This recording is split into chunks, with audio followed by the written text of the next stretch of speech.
Hi అండి, నమస్తే. నేను మీ జయశ్రీ. ఈరోజు గుత్తి వంకాయ కర్రీ సింపుల్గా ఎలా చేసుకోవాలో చూపిస్తాను. వీటిని 6 భాగాలుగా కట్ చేసి తీసుకుంటున్నాను. పెద్ద సైజు కదా ఇవి. అది చిన్న సైజు అయితే 4 భాగాలు అయితే సరిపోతాయి. లోపల ఏమీ లేకుండా చూసుకొని కట్ చేసి వాటిని ఉప్పు నీటిలో వేసుకోవాలి. ఇప్పుడు మసాలా పేస్ట్ రెడీ చేసుకుందాం.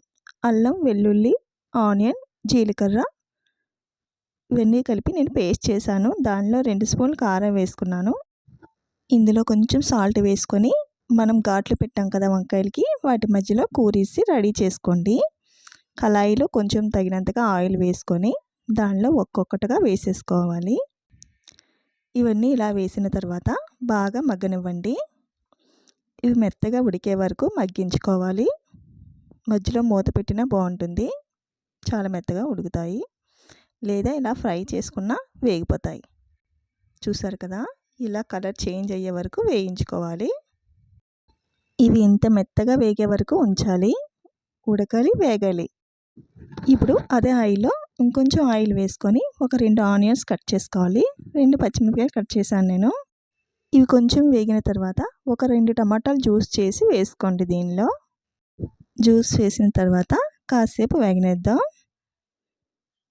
ఇది ఆయిల్ పైకి వచ్చిన తర్వాత తగినంత కారం వేసుకోండి. ఇవి వేగిన తర్వాత ఒక 1/2 గ్లాస్ వాటర్ వేసుకొని కాసేపు మరిగించండి. ఈ వాటర్ దగ్గరగా అవుతూ ఉండగా మనం రెడీ చేసి పెట్టుకున్న గుత్తి వంకాయలన్నీ దీనిలో వేసేసుకోవాలి. ఇవి వేసిన తర్వాత కొంచెం మెత్తగా ఉడికే వరకు కాసేపు మూత పెట్టండి. కాసేపటికి దగ్గరగా అయిపోతాయి. వంకాయలు మెత్తగా ఉడుకుతాయి.